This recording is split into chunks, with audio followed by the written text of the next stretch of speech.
This is a little Stuart H10. I've been looking for one of these for 5 or 6 years.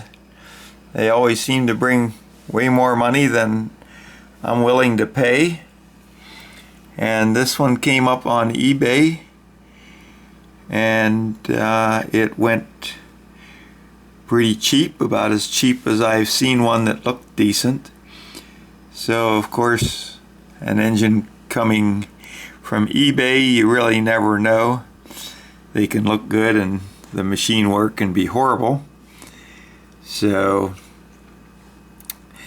this one arrived, and I found the machine work to be done very well.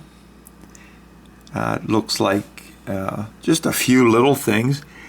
There are 2 screws, one here and one here in the back, that don't match the other screws, so I'll make screws to match.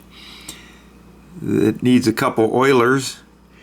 There's no holes even drilled for oiling the crankshaft bearings, so I'll probably drill those out and put some oilers on it. I'll also put an oiler on the cross slide. When I got it, it ran on about 3 pounds of pressure, which is okay, but a really well machined and well set up engine this size ought to run on 1 pound of pressure. So I noticed that there was a slight binding at both ends of the stroke, and that was just maybe causing it to run a little tight. So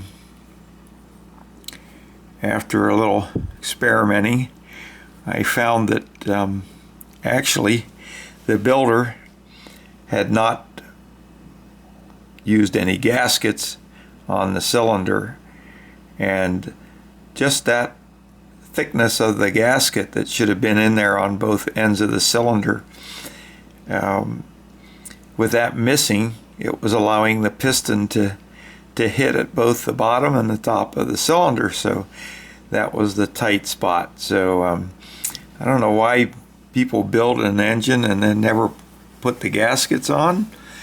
I guess if you're only going to run it on air, you might get away with that, but if you run them on steam, you're going to have gaskets. The only other issue that I have with it, that I may do something about and I may not, is that the inlet for the air is on the bottom and the exhaust is up here on top. It's okay that way, but I'd prefer it to be the opposite.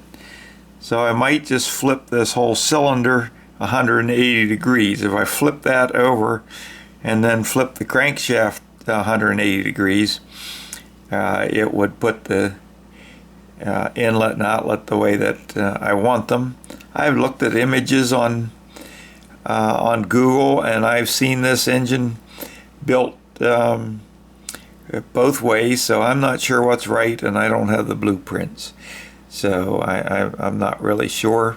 I don't know if it bothers me enough to go to that trouble, but I now have it running on so little air pressure that the needle on my pressure gauge doesn't even come off the 0 peg.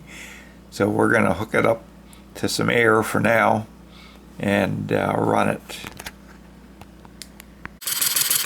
So here we are running along quite smoothly and quietly, and I'll show you my gauge. You can see the 0. It is not even moved off the peg, so less than 1 pound of pressure, and it's running very nicely. So we'll have to get some proper inlet and outlet fittings made. The other thing the builder did was he didn't use model threads, so they're 1/4 28, and that makes it a little hard to find elbows for it, so I'll have to make some elbows or come up with something because of the 1/4 28 threads. Should have been 1/4 40 or 1/4 32, which is more of a model engineering thread.